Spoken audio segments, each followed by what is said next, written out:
Welcome to Childcare Rockstar Radio. I am your host, Chris Murray. Childcare leaders around the globe are breaking through challenges, leading the way in innovation, testing new best practices, and impacting children and families in a much more powerful and positive way than ever before. Each week, join me for interviews with early childhood leaders and experts that will leave you inspired to become the next childcare rockstar. Now, let's go. This is episode 93 of Childcare Rockstar Radio, featuring Bari Baumgardner.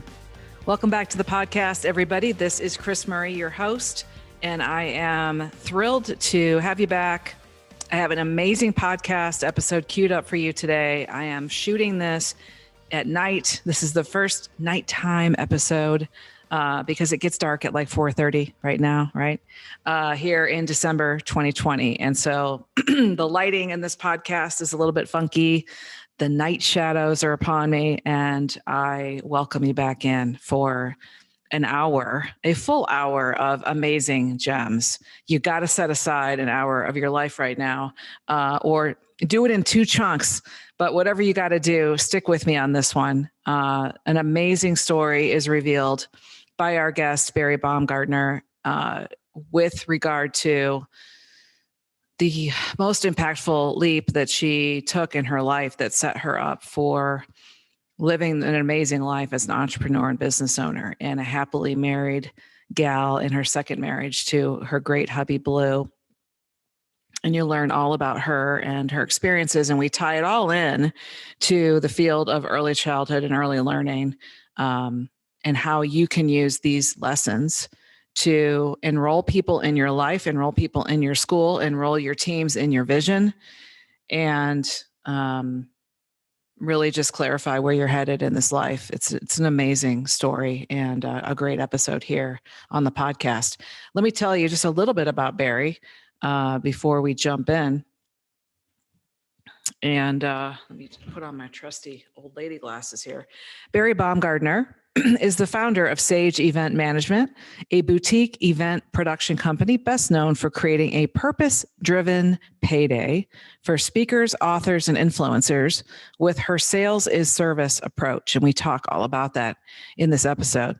In March 2020, Sage began producing virtual events, as you can imagine, the ultimate pivot of a business, and launched a tech company to create a truly immersive, interactive experience for hosts, speakers, and attendees, including us with the Childcare Success Summit virtual stage this past October. Sage has quickly become a leader in the space, generating over $100 million in event revenues for their clients since March 2020. So an amazing lady and an amazing story here on today's podcast. I'm going to just dive right in, and without any further ado, you will meet Bari, and you will share with us some personal journeys and a lot of business and life nuggets. I hope you enjoy it. I know I sure did. And let's dive on in. Enjoy.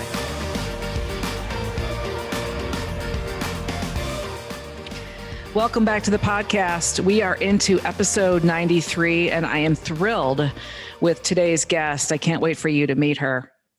Her name is Bari Baumgardner. Bari, welcome to the podcast. How are you?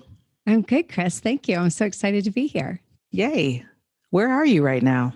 Where am I? I am actually in my podcast studio. I think you're in your podcast studio. So it's like podcast studio to podcast studio. It totally is. Aren't we fancy? We're the fancy ladies. We are. I love that. And where is your podcast studio geographically? Yeah, geographically, we're in Merle's Inlet, South Carolina, and my husband Blue and I have an event production company based here. So we have about 15 full-time employees, and most of them are based here in this office. So we took the top floor here and turned it into a podcast studio and a video recording studio for creating products and that kind of thing. Fun. Yeah, love it. Tell us a little bit more about the work you do. I've read your bio in the intro, but just give us more of, the highlights of your journey, if you will, professionally. Yeah, absolutely. It's really interesting. I think when I look back on my life, I'm actually in the process of writing a book right now. So this is really present. But one of the things that I noticed is like, I've always been involved in event planning. Like even when I was like in junior high, in high school, in college, I was always the one who was kind of like organizing the activities and putting everything together.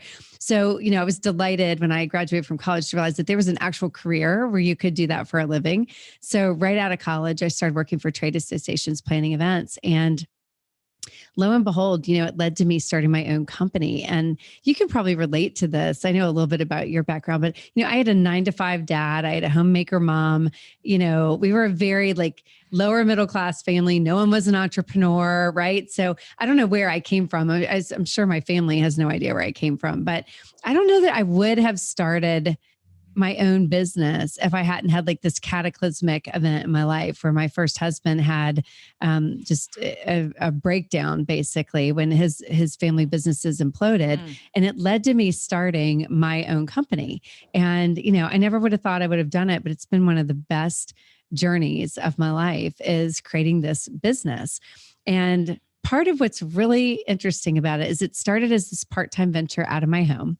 When his business imploded, I'm like, okay, I can see the writing on the wall. I need to find a way to make some money. Maybe some of your listeners can relate to this. Like maybe they started their childcare in a similar situation, their childcare centers. But just like, I'm just going to do this out of a bedroom in my home. It's just going to be part-time until he gets on his feet again.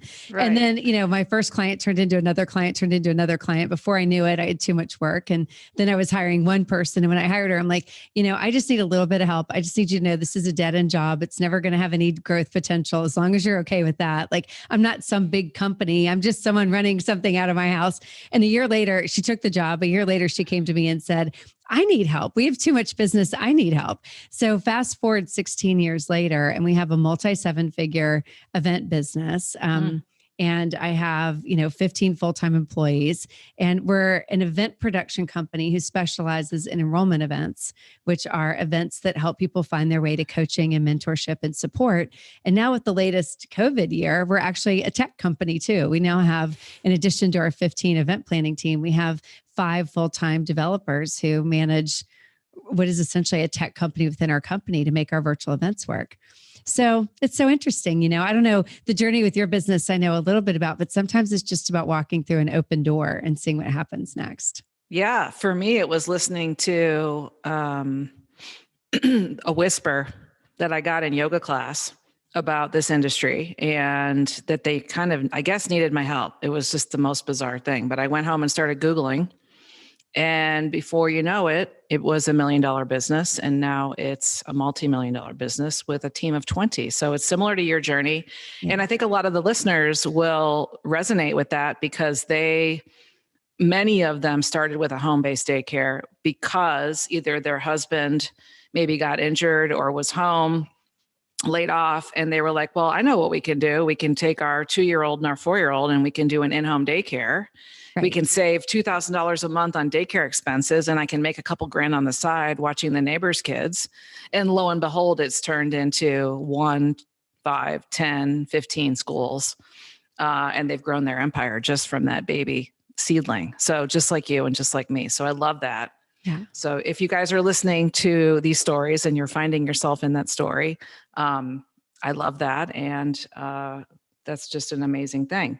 So tell us a little bit more about life in Murrells Inlet, South Carolina. I happen to know that you live in a really beautiful home on the shoreline, on the ocean, I guess, or I don't know if it's the bay or the ocean, but tell us more about what you like to do for fun. So it's really, I'm laughing because this year has been so crazy. I'm not sure we do anything for fun, but right. in a perfect year, I love our business. So I couldn't be happier that we're having an explosive year, especially in a crazy year like this one. But yeah, it's funny. One of my dreams when I was growing up was to live in New York City. I ended up living in New York. There's a little bit of a story there we'll get to later. And at one point we pivoted to, if we can't live in the city, where do we want to live? And my husband and I were both like, we really would love to live on the water. So we ended up going from like the biggest city, Manhattan, to the smallest city, Murrells Inlet. It is literally like they could not be more diametrically apart. But I love it. I mean, what I really love to do at our home sit on the porch, and they have rocking chairs on the porch, and watch the fish jump and watch the sunset and just take a deep breath, because you're like this too. We have pretty hectic lives, right? Yeah. We're really committed to our businesses. We're really passionate about what we do. We give it our all. We're, in it to win it every single day. And so one of my favorite parts about where we live and what I get to do is having those quiet moments with my husband in the summer, going out on our boat and, curling up, reading a book, getting out in my yard and gardening. It's all those things that just allow your soul a moment to just rest, and I find it's so funny. You work so hard to have money and have things. And at the end of the day, when you really it's the simple things in life that you really gravitate to that are the most important. I guess the boat isn't a simple thing. We're pretty lucky to have a beautiful boat and have it right in the backyard. But aside from that, most of the things we love doing are just like putting your feet in the sand, dipping your toes in the water, drinking in a sunset. It's those moments that really are the most memorable. Yeah, absolutely agree. Now, did you mean drinking in the sunset or drinking during the sunset? Wait, okay. Usually drinking during the sunset. Absolutely. Yeah. Well, especially during this COVID year, and you and Blue have mastered the art of the pivot. Yes. In terms of going from an event company to a tech/virtual event planning company. I don't know anyone else. And I know a lot of entrepreneurs and obviously daycare business owners who have had to pivot, but I don't think I know anybody that has had to pivot as much as you, Bari. So I hand it to you. You stayed sane. And not only that, but you, landed some of the biggest clients you've ever had this year. I think Tony Robbins being maybe the biggest. I don't know if I can share that. No, it's okay. It's public. I think it's okay. Thank you. Okay, good. And some of our people that follow us, and actually Rachel, who is a new coach on my team, who I actually interviewed in the prior episode 92 of the podcast, just attended the most recent Tony Robbins virtual event that was this last weekend. 2 weekends ago, and she had her mind blown. She loved it so much. And I was thinking about attending, so I'm going to attend a future one. So I love knowing that you guys are behind the scenes running those events. So that makes me super happy. Share a fun fact, if you will, something about you that hardly anybody knows. Gosh, well, a fun fact that hardly anybody knows is that one of the things that I most want to do in life is be a drummer. And I have literally no sense of rhythm, like none. So in all seriousness, like one of my birthdays, my amazing husband gave me this gorgeous drum set. Like he's heard me say for years, like, I just feel like I'd be a really good drummer. And anytime we go like to hear live music, I'm always watching the drummer. I'd think the drummer's like the best part of the whole band. Yeah. And so I came home to a birthday one day, and in our living room was this gorgeous drum set, like literally like better than most bands have, because that's how Blue rolls. I mean, it is literally like I think I have a better drum set than you too, right? I mean, it's crazy. Right. So I get really excited. I get these drum classes, and I've envisioned that I'm a drummer. I've never actually drummed. So now I have this amazing drum set. It turns out that I have literally zero rhythm, like none whatsoever. But I can tell you one of the best things to do at the end of a day. You're asking what you like to do. Here's something I like to do is literally just drum it out. Like that might be one of the most fun things. If you've had a long day, I highly recommend drumming it out. Nice. Yeah. I love that. Well, even if you have no drumming technique and no rhythm, I think you can still just drum away, and who cares? Right. Just enjoy it. Yeah. That and the fact that I want to be a nonfiction, like I would really like to be like an author, like write a novel. Like I'm in the process of writing a nonfiction book about what we do. But funny, I don't think I've ever told you this. Sage actually started in part because my husband's business imploded, and in part because I thought if I can just get enough money to pay our bills, I can go back to writing my novel, because I thought I was going to be the next great, American novelist. And then my business grew so much, I'm too busy to write a novel. So I'm going to write a nonfiction book instead. But nice. I can't wait to read your book. Yeah, thank you. I'm excited. It's going to be great. That's awesome. I'm thinking about a memoir as well, something about the journey. I think it would be interesting for people. I've never, my 4 books have been either marketing related or mindset related, typically more leadership or marketing books. And I've never really shared, my personal journey. So maybe not this year, but maybe over the next 5 years, I'll get on that memoir. I think that would be a fun thing to do. So let's talk about the Broadway versus basement story. We got to hear this story for the first time at the recent Childcare Success Summit. And it was our very successful virtual event that you guys helped us pull off with close to 900 people in the audience. And it was an incredible 3 days with Simon Sinek and Trent Shelton and Will Bowen and amazing speakers. And one of the delights of the event was having you come on stage and having you share your story about the time in your life that was really your big crossroads, the time that, and I'll have you kind of share with us about what is Broadway versus basement. Yeah. Tell us more about that story, and then I'll ask you some questions as a follow-up. Okay, great. Yeah. I mean, it's such an interesting thing too. It's about those doors opening, one door closes and one door opens, and listening to, like you said, that whisper, right? Those nudges that come if we're just willing to listen. But I hinted at this earlier, I was married, not to Blue. I was married to my first husband. And when his businesses imploded and he stopped working, he also started drinking. And I think he just couldn't deal with the pain. And again, maybe some of you can relate to this, and something tragic happens in your life, something that you hold so dear, and it implodes. And he had so much of his identity caught up in those businesses. And I think he just could not accept it. And drinking became this escape. And so, the businesses implode, money's not coming in. He's not looking for work. I didn't work at the time. And you're watching the bills roll in, you're starting to do the math and think this is not sustainable. And it was what led me to create this, literally hang my shingle out on the door and say, I'm going to try and do something. I'm good at events. I guess I would try doing events. And so that sustained us for a while. And then, a couple of years in, it was like, this is not getting better. He's not getting better. And if you've ever been with someone who has an addiction, you know that like, you can't want it more for them than they want it for themselves. You can't fix it for them as badly as you might want to. And so our marriage was crumbling, and we finally made the difficult decision to get a divorce. And it was an amicable divorce. We didn't have children. We were lucky in that regard. We had a much beloved Labrador, but other than that, it was like, Baxter the dog and me and Brian trying to figure it out. And, it was an amicable divorce. I'm really grateful for that. And I was grateful too that I started my business. Like I listened to that nudge to do something and to follow something I was passionate about. And truly that business sustained me. If I hadn't started Sage and have gotten my own identity around my company and things I was good at, I don't think I would have had the strength to go to him and say, if you can't put this back together, I have to go. Like I cannot continue to be a part of this, watching you fall apart. And I wouldn't have had the wherewithal to sustain our family. And I certainly wouldn't have had the wherewithal to leave. And so at that moment of our divorce, we lived in I guess it's not a tiny town, a medium town, Charlotte, North Carolina. At the end of the day, it feels like a small town.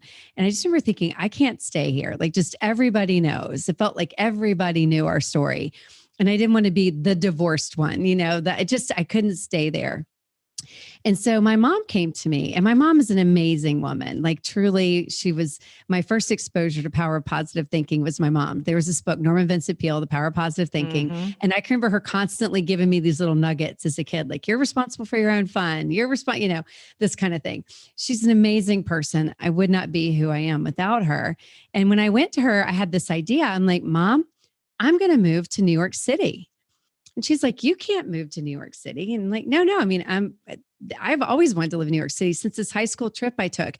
I have to go there. It's perfect. I don't have kids. I'm on my own. Brian's going to take Baxter. This is what I'm going to do. And she said, well, Bari, people like us don't move to New York City. Like you don't know anyone in New York City, and it's the most expensive city in the country. And I'm like, well, yeah, but I mean, it's where I've always wanted to go. And up until this point, I had during the bad years of the marriage, I kind of watched Friends and Sex and the City. Like it was my job. Like at night when I needed a mental break, it would either be Friends or Sex and the City. Like I literally felt like they were real people in my life, and they lived in New York City. So clearly my people are in New York City, right, this is clear to me. That's where I need to go. Yeah. And it was just such an interesting moment because she came to me and she said, listen, your dad and I talked.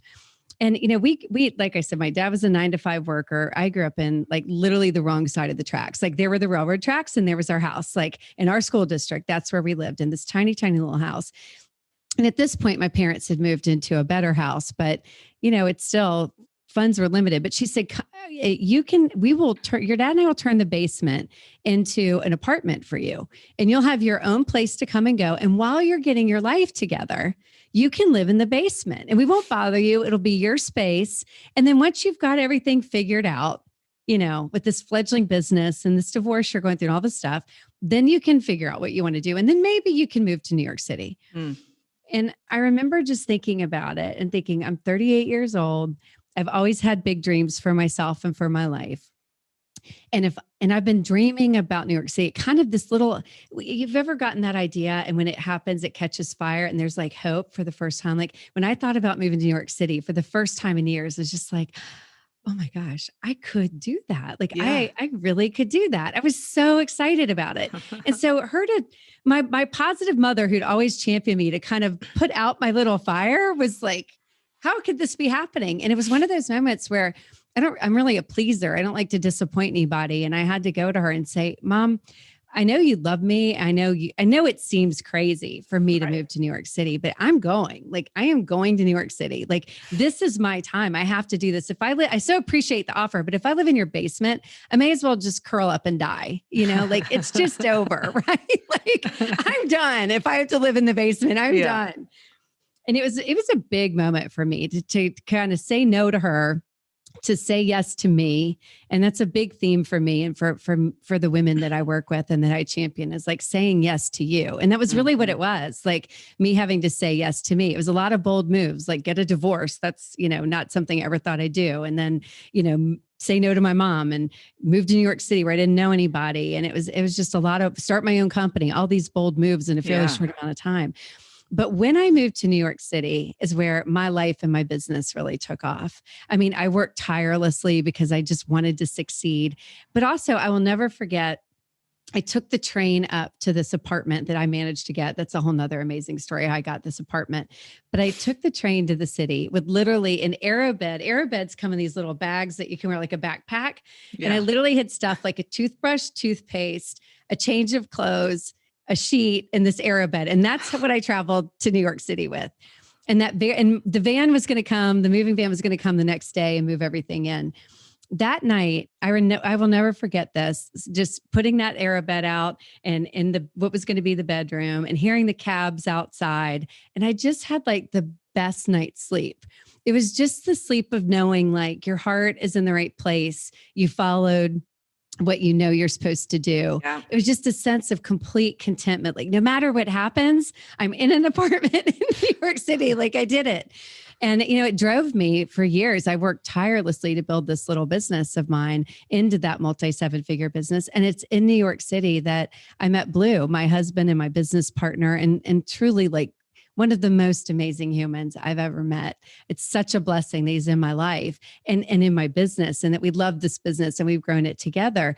But it never would have happened if I hadn't said yes and like taken that journey and trusted that intuition and choose commitment over convenience. We talk about it all the time. I chose commitment over what was convenient, and I was rewarded for that. And I think it happens in life that when you choose commitment over convenience, you are. And the last thing I'll say on that is that, when you have people you love and they give you advice and it's not right for you, I say this all the time, like you are correct, but you are not right.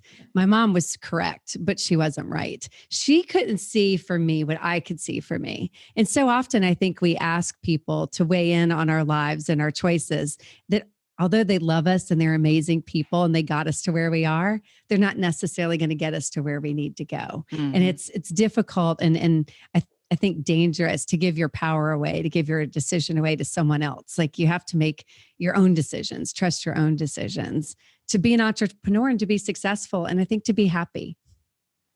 Yeah. Well, I appreciate you sharing that, Bari. And there's so many lessons in what you just shared. That story is amazing. And it represents so much for myself and for the listeners, because especially for the women listeners, I mean, I just think that we as women we second guess ourselves probably more than guys. We struggle with self-confidence as a leader and entrepreneur more than the guys. We don't have a lot of role models for being bold and, really saying, hey, do we have the cojones to really jump into this decision? Because by sheer physicality, we weren't born with that part of anatomy. And I just feel like you really displayed those cojones when you did that. And I'm sure your mom was quite taken aback, but then super proud of you once you made it work.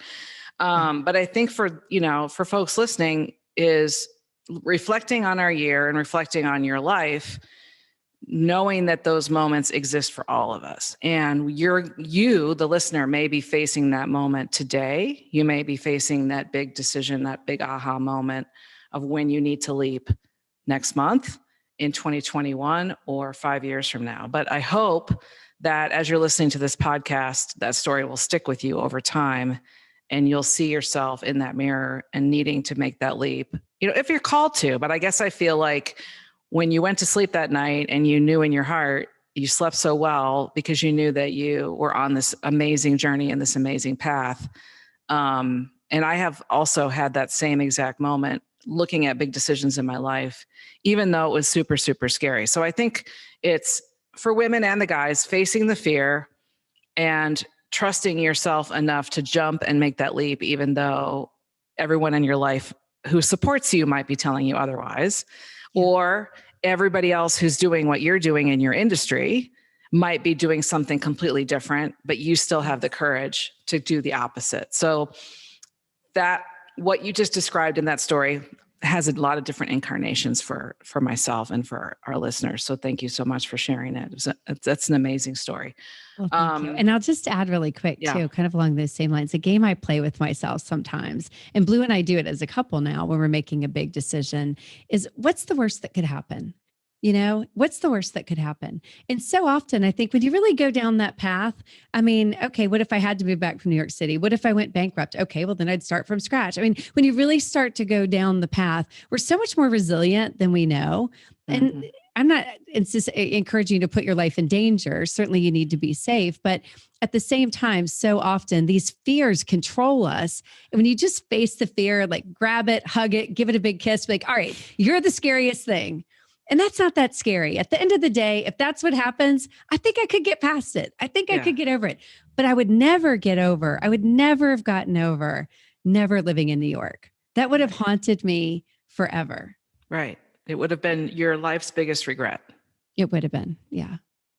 Well, and meeting Blue, not meeting Blue, but you see, you wouldn't even have known that. I may not have met the love of my life. Awesome. Well, let's shift to talking about enrollment theory. And you're a master at selling and an enrollment, and you have taken the power of this story that you've lived through and the strength and all the confidence that these years of hustling in New York and beyond have given you as a female entrepreneur and leader. And then helping other women in particular, and the guys, have the confidence to enroll other people in themselves and their journey. And for us as childcare center owners, also, we have to enroll people every day. We have to share what's different and cool about our preschools. We invite parents to enroll their children. We ask them to leave their most precious, thing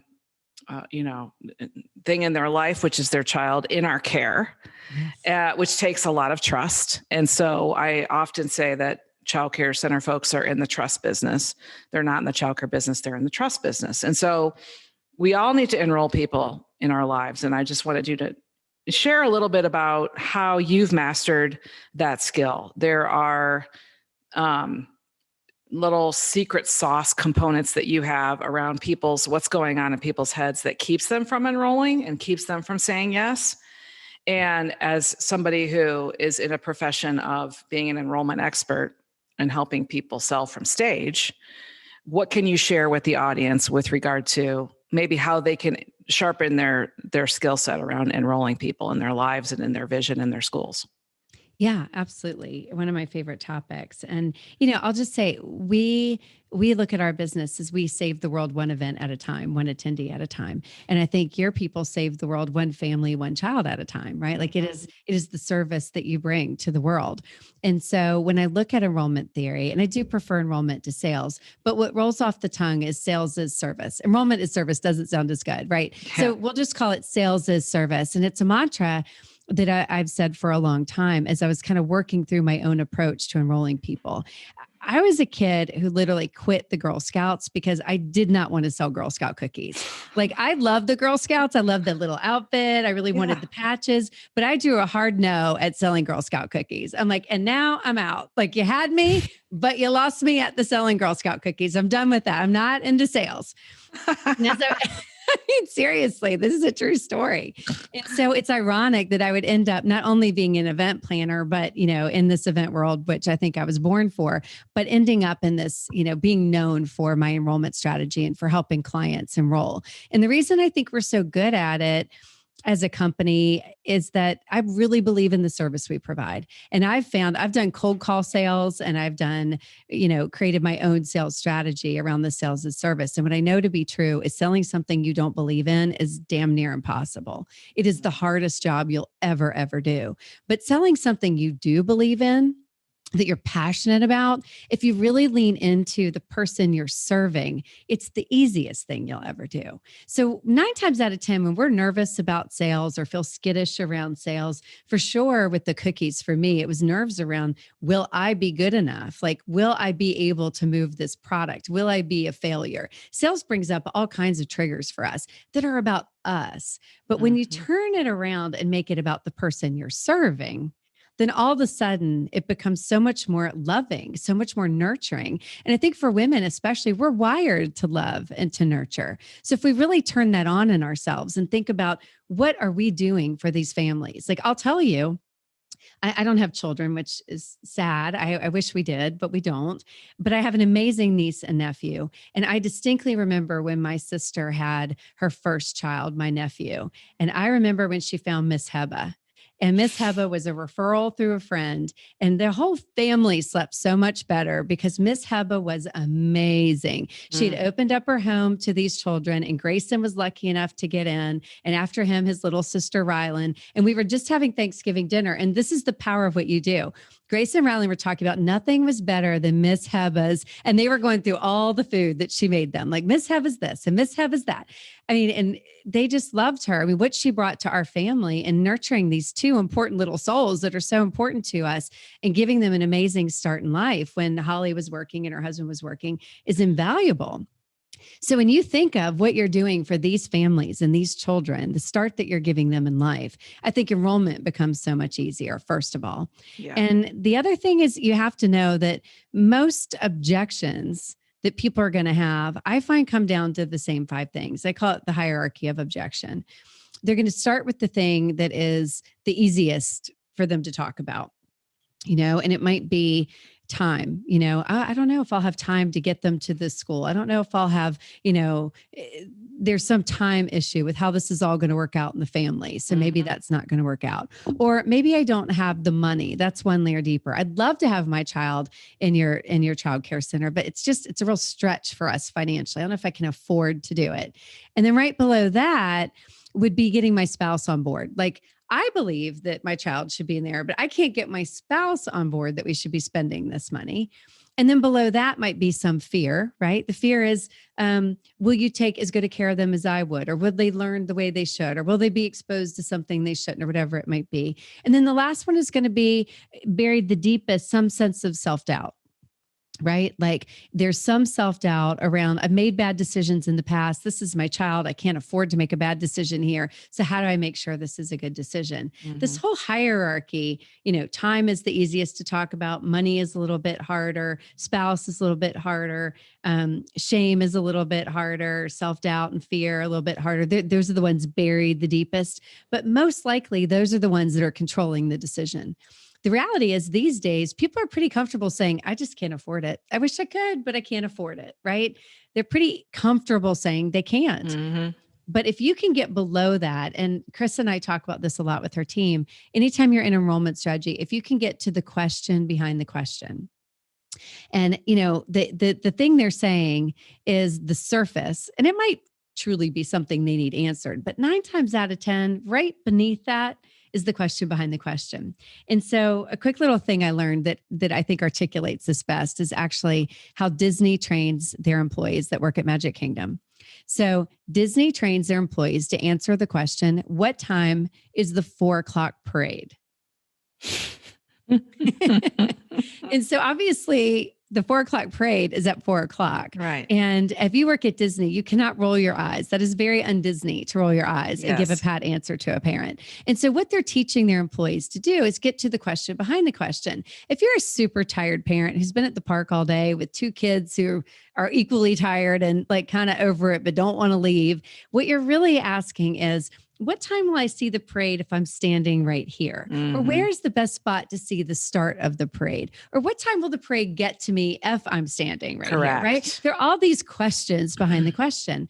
And so I would encourage you when you're talking to your parents and you're trying to think through, is this the right decision for them? Focus on the service you're uniquely good at. Get right with that. And then get to the question behind their questions. I would say, I'm happy to answer that question, but I'm curious. Tell me more about why you're asking. To me, 3 of the most powerful words in a sales or enrollment conversation are just tell me more. Mm-hmm. We're so often are like, oh, I'll just answer the question. Well, we have, nap time at 2 and we have cookies at 3 and we have and you'll go into all the reasons that your childcare center is so great. But you really want to get to what are they really concerned about? Mm-hmm. And I think just saying, tell me more, and then just pause and let them tell you. And then quite frankly, the next best thing to say is, that's so interesting. Would you mind telling me more? And just let them talk again. You could literally do tell me more about 5 times to get to where they really are. Yeah. And I think it's a real service you're giving that parent, because on some level, you're a sounding board for them.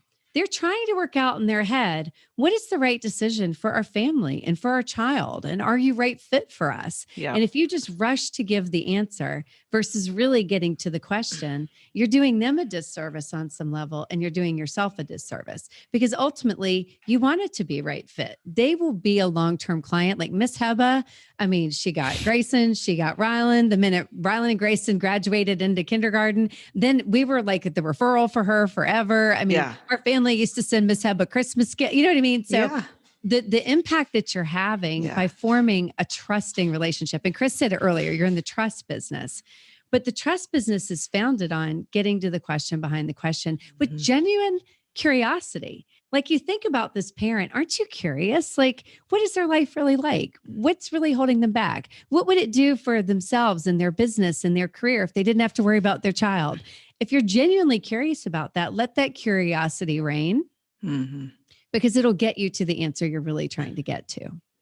And then we can, Yeah, you're spot on, Bari. And what I love the tell me more, because what I find oftentimes doing these secret shops and mystery shopping schools, they don't ask about the child. So I think making sure that you guys are asking about the family and about the child. Tell me more about Caitlin. Tell me more about Jordan. What is she into right now? What are some of your top parenting challenges? How can I help ease your way in this very tough road of parenting young children?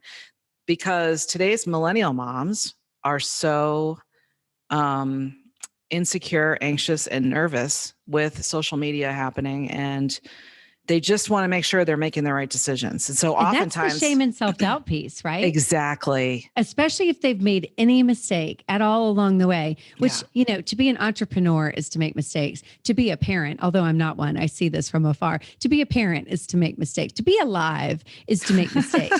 But sure. Right? It's so true. But we make one mistake and we just beat ourselves up forever. And you're unlocking them. You're getting them out of that prison that they've put themselves into by helping them to make the right decision. Right.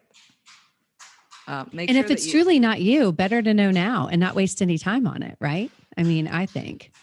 So with the tell me more, I just want the listeners to make sure that doesn't blow by you guys, because the question behind the question is the reason why oftentimes families will leave your school and you won't hear from them again after an enrollment, after a tour, or after an enrollment conversation is they're not sure if you really like them. They're not sure if you really want their business. They're not really sure if you care about their child because you forgot to ask about the child. And so make that connection. And what I love that you said, Bari, is care more about authentically serving that person, care more about the connection to make with that human being, with that parent, with that child, than you care about the sale. And then you're nervous about yourself asking for the business. Try to let all of that go and just show that you care and ask those loving questions about that family, and you will earn the enrollment. So when I have to tell you, Chris, with my business, when I moved to New York, something that I learned from one of my mentors that was a game changer for me when I used to have my own prospecting calls, and I'd basically have clients come to us through referral. And I would, in the beginning, get so nervous about having to pitch them on our services, right? It felt like I was pitching them on our services. Right. The game changer for me was when I started to say, I tell you what, in this conversation, let's try and figure out if this is right fit for both of us. And that took all the pressure away because I was no longer trying to pitch them on me. It became a conversation and a collaboration about what did they want and what did they need and what do we provide and is that the right fit? And sometimes to my surprise, I discovered it wasn't right fit and I actually really didn't want that person. Mm-hmm. Like it would become clear to me that it was not right fit. Mm-hmm. And you'll learn as a business owner, if you haven't already, there's nothing worse than a wrong fit client. I'm guessing you might know this, a wrong fit parent, a wrong fit child, right? So you're building a community in your childcare center. And yes, you need to make money, but by filling it with people that you trust and trust you and that are right fit, they're going to then start to pull in other right fit people, right? Because when it is right fit, they love it so much that they can't help but tell other people about it. So it takes some of the pressure off, and it allows you to truly be in a position of trusting your intuition and analyzing, is this right for both of us?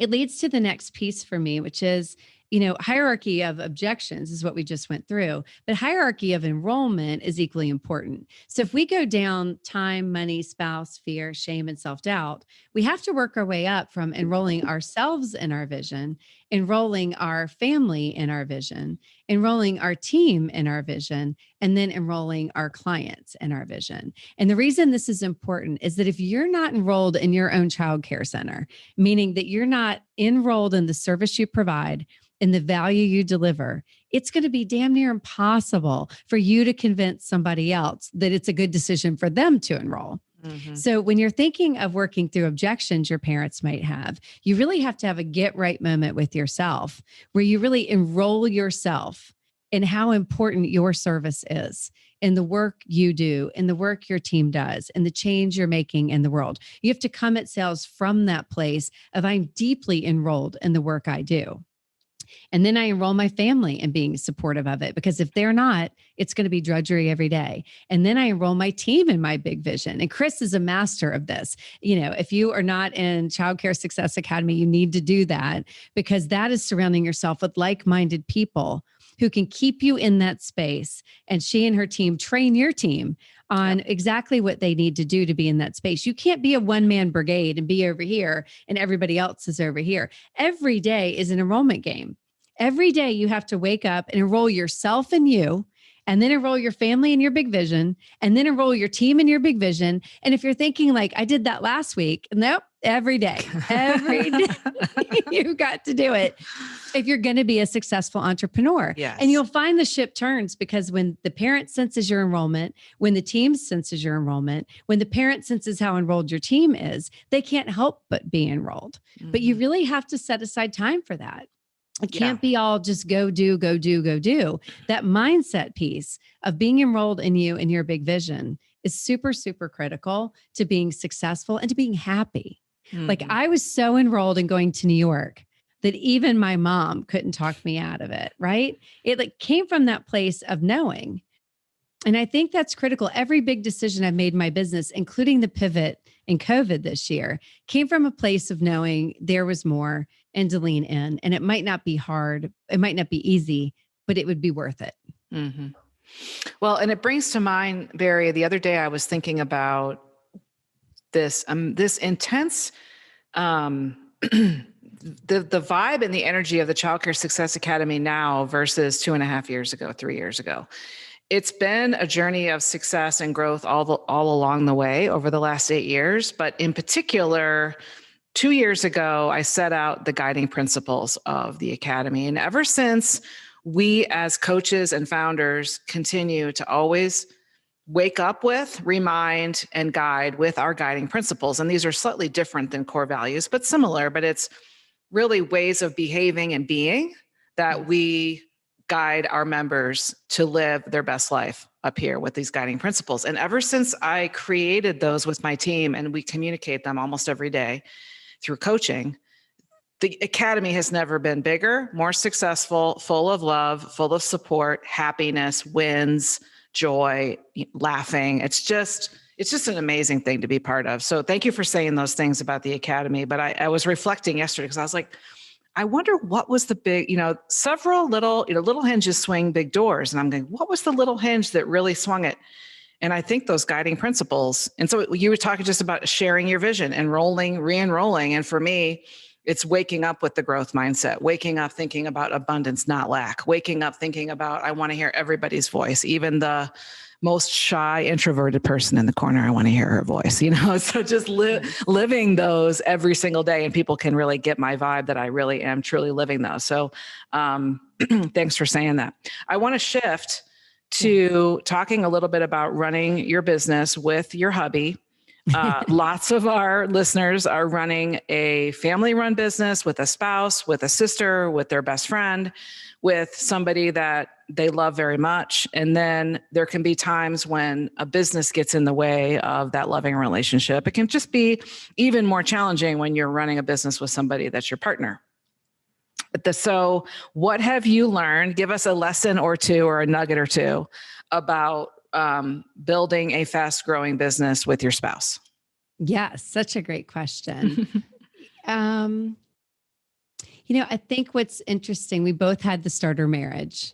And I'm not a proponent. I'm not suggesting you go out and get yourself a starter marriage, but I will say that, we both learned so much from those first relationships that weren't right fit. We talk right fit a lot, right? Like right fit client, right fit spouse, right fit family, but they weren't right fit for us. Lovely people, not right fit for us. And so when you do finally meet this person, I was lucky to meet my right fit person. Like I adore my husband. Like I really just genuinely enjoy every minute that we get to spend together in life and in business. But business can take over the relationship. And so a couple of things that we've learned is you have to carve out time that is just, this is not going to be about business. This is going to be our fun time. This could be our boat time. This could be our beach time. This is going to be our cocktail time, whatever it is, right? And kind of keep business at bay so that you don't let everything become about work. The other thing is that we can't have even hats. And so what we or even say in the business, the way that we have divided it, there's certain parts of the business I'm the decision maker. Like what I say rules. And there are other parts of the business that Blue is the decision maker. And what he says rules. Yes. It's like a 60-40. It can't be 50-50, right? It's too confusing that. And we're never going to be exactly on the same page. So by kind of staying in our lanes, like I have what I'm really good at, and I know not to try and make a decision in the area that really is Blue's area, right? Like I make the decision in my areas. I take his opinion into account. I solicit his opinion. I want to know what he thinks. But at the end of the day, in my area, my decision trumps his ultimately. And if you have that rule, then you have to live with that. Like I can't then go back and be like, I don't like that you made that decision. I told you you shouldn't do that. Like you have to abdicate. I've allowed you to own that part of the business. We do it at home, by the way, too. I mean, he owns cooking, I own cleaning, like we can't both own it at the same time. So when you have that division of labor, both in your life and in your business, we're not constantly tripping over each other and stepping on each other's toes. We stay in our lanes, which I think helps a lot. Yeah. And then the other thing that we've just both learned together, and for me, this was a skill I really, truly had to learn. I think women have to work harder on this than men in general, is I had to learn when I felt passionately about something to ask for his support, not his permission. Mm. And I didn't do that in my first marriage. I was always asking for permission. Can I do this? Can I do that? What do you think of this? Should I do that? What do you think? And it's sort of like how I asked my mom, what do you think I should do? Should I move to New York? And yeah, I didn't really want her to tell me I shouldn't. I wanted her to tell me I should, right? Right. A better way to approach it, what I ultimately did was, I have to do this. I'd like your support. And of course, she gave it to me. She's an amazing mother. But the way I got it and the way that we run our lives now as a couple is that when we come to each other for something, we've already decided what we think is the right direction, and we present it that way. Like, I've been thinking about this. Here's this problem we're facing. I've put a lot of thought into it. I think we should do this, and I'd like your support in doing that. And it's much different than waffling around with, could I have permission to? You know? And I think as women, whenever we ask permission for something, we're giving away our power. You don't realize that. The very act of asking for permission is to give away the power of the decision. But so often we do that because we don't feel certainty. And so I think a muscle that you really have to build as an entrepreneur, and really truly as a human too, is to kind of build your certainty. To build the ability to go to people with certainty. And not for nothing, this will help with your clients, with your parents. When you're certain about your childcare center, they will be too. When they sense you're not, they won't be. And if you think about it, when they're having a conversation with you, if you don't seem certain, why would they be certain? Right? Exactly. But we do that a lot. It's not uncommon. And I see this, we support so many people through making big decisions about spending money on coaching. And I'm a big believer in coaching because I would not have the business that I have. Blue and I both have invested in coaching individually and together. And it's non-negotiable for us because we always need someone to think bigger for us, for someone to stretch us, for someone to see things we can't even see. We would not be where we are without that. And it's why we so believe in you and the work you do. We've been seeing that with all the people that you help. But so often when people are trying to make a big decision about investing in their business or investing in coaching or investing in the next big thing they need to do, they waffle around and, hey, I don't know. What do you think I should do? I'm not really sure. Or they'll go to someone who's not even qualified to answer the question. Like going to your sister who's not an entrepreneur and doesn't know anything about childcare and asking her for advice. Right. I know it feels good to ask your sister for advice, but it doesn't actually make any sense because she doesn't know what you're doing. So you can't give away your power to someone who's not qualified to make the decision. And you shouldn't give away your power to make your own decisions. Learning certainty and learning to ask for support are literally, to me, life skills that everybody needs. And not for nothing. If you look at kids in your childcare center, you want to learn enrollment skills and certainty. Look at a 2-year-old who wants a piece of candy or the 4-year-old who doesn't want to take the nap. They will stop at nothing to enroll you in their vision, in their certainty, right? But over time, we lose that and you have to get it back. The kids are right. The kids are right to be so certain. I love that. Super powerful. So we're going to close out and I want to just ask you to share with us anything that you find inspirational that you're reading, watching, listening to right now, or any books or resources that have been pivotal to you in your career as an entrepreneur or as a female. Oh, got it. Well, I mean, something I'm obsessed with right now is The Crown. Blue and I are watching The Crown, I think it is phenomenal, like just so beautifully shot, and it's such a great little journey to be on. And then a book I'm reading, interestingly, I've become friends with Jamie Kern-Lima, who is the founder of It Cosmetics. And she's an amazing person. Like she sold her startup business from her home. Talk about woman who had to learn certainty and had to learn hierarchy of enrollment and overcoming objections. She started her cosmetics business literally with her husband in their little studio apartment. She sold it eventually to L'Oreal for $1.2 billion in cash. Wow. In cash. Whoa. And became their first ever female CEO.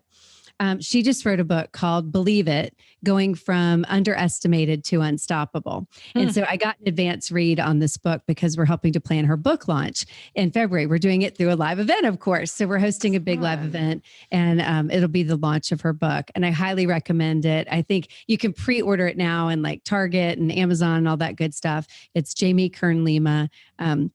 And I think it's very much the book that I too want to write. And that it's such a beautiful novel and that it's her story of her life and it's hard to put down. It's so good and so well written. And the business advice in it is Mm-hmm. just so good. I mean, there's so many underlines and circles and Right. yes, and it's just a great, great read. So I highly recommend that. And then one that I go back to, two that I go back to over and over and over again, Vern Harnish, Secrets of the Rockefeller Habits. I think Yeah. it's a great book to revisit over and over. Yes. We run our business very much from principles that we've learned in that. And the other one is Stephen King's On Writing. Oh, And Stephen King is a horror author, I know, yeah. but he has a book on writing. And even if you don't want to be a writer, writing is just a skill we all kind of need in business regardless, right? But I have to tell you, it's just such a great read. Even if you don't want to be a writer, I think it's well worth it. For you, Chris, for sure, since you want to write your memoir, you should read it. Yeah. It's a great read and enjoyable. I think the best business books are ones that take you on a journey and teach you some awesome lessons that you can use and implement right Agree. away. Yeah, I love with journeys. I like The Five Dysfunctions of a Team by Pat Lencioni. That's a great one because it's a journey, because it's a story, right? It's a parable. So I think it's a lot easier to absorb and really put the lessons to use when you can read it in a story format. So that's cool. Yeah. And incidentally, you remind me that if you are having trouble with the enrollment theory we talked about in your own mindset, read The Big Leap by Gay Hendricks. I love that one. Right? I love that book. It is about resetting your own thermostat. You know, like he talks about an internal thermostat. We kind of set a thermostat and they can't go beyond it. I'm not doing it justice, but trust me, it's a great, great read. It's so good. It's one of my favorites. I'm so glad you brought that one up. The Big Leap by Gay Hendricks. And I'm going to definitely pick up a pre-sale copy of Believe It. Yes. So good. It's so cool that you're getting to work with her. She sounds like an amazing woman. She really is. I love her. She really is another incredible, powerful woman who trusted her intuition, went against conventional wisdom, and just over and over again, just stuck to, I know I'm doing the right thing. I know this is where I'm supposed to be. And eventually everyone's going to believe it too. And she went from underestimated to unstoppable. I mean, her tagline says it all. Everyone in the beauty industry underestimated her because she was heavier than the vision that people have of models, right? Right. And because she didn't have experience in that space, and she proved them all wrong in a big way. Wow. Yeah. Great. Well, this has been an amazing episode with you, Bari. I have loved it. And I want to thank you for being here on the podcast. How can people find you? How can they reach out if they want help with live events, or they just want to learn more about what you and Blue do? Oh, thank you. Well, events at poweredbysage.com is the easiest way to reach us if you need anything. The podcast studio that we built last year got totally sidetracked by COVID. And while it's fantastic, we never actually do a podcast. Eventually that's happening. I hear January 2021 that's coming out, but cool. That's the easiest way to reach us. And then I'd like to put in a plug for live events, meaning that what's more important than you reaching me is that you reach Chris. And I really mean that. I mean, we've had the joy of putting her event on with her, partnering with her to put her event on for, is it 5 years? I don't know, 6 years. We've been doing this for a while together now. 5 or 6. And getting to see you grow and your audience grow. And just trust me that you need this. Why I so believe in live events is the power of coming together with people in your industry, like-minded people, and getting best practices from the best of the best and learning how to implement them. Chris said it earlier, small hinges swing big doors. One idea that changes your life or your business, just one, and you'll get more than one for sure. But even if it was just one, the value of that one idea and stepping away from your business to work on your business, not in your business, is so powerful. If you've not got, I don't know if you can get tickets to Child Care Success Summit yet, but not yet. Good. It's an amazing experience and there's nothing like it. There's nothing like it. So trust in the power of getting together with people who are like-minded and learning from the best. Immersion, repetition, and learning from a master, which Chris is. It's the best thing you could do in 2021. Well, thank you so much. What's cool about 2021 is not only that we hope and pray that we're going to do a live event again, is that we are super excited about our 10th anniversary of the Success Summit. And so we're planning a big splash live event to celebrate our 10th anniversary, a decade of Success Summits, and the location and all the goodies to be announced in the next couple of months. And tickets will go on sale probably in March. So thanks for giving me that shout out, Bari, on the event. It's just a blast to have built that with you guys with this last one we did in 2020 was the 6th year of working together. And we've essentially almost tripled the attendance since that time of working together. So thank you so much for helping us scale it and helping us make it look so professional and well done. And we love working with you guys. Well, thank you. We love it too. It's great work that you do. And we're honored to be a part of it. Well, thank you. Bari Baumgardner, thank you so much for being a guest here at Childcare Rockstar Radio, episode 93. It's been a joy and a pleasure. I hope that you guys took several copious notes because there was a lot of writer-downers shared in that. And Bari, thanks for sharing your story. Absolutely. Thank you. Love you. Love you too. Now go have a cocktail on your boat. I think I might. Thanks again, everybody. Thanks for tuning into the show, and we will see you next time. Take care and God bless. Bye.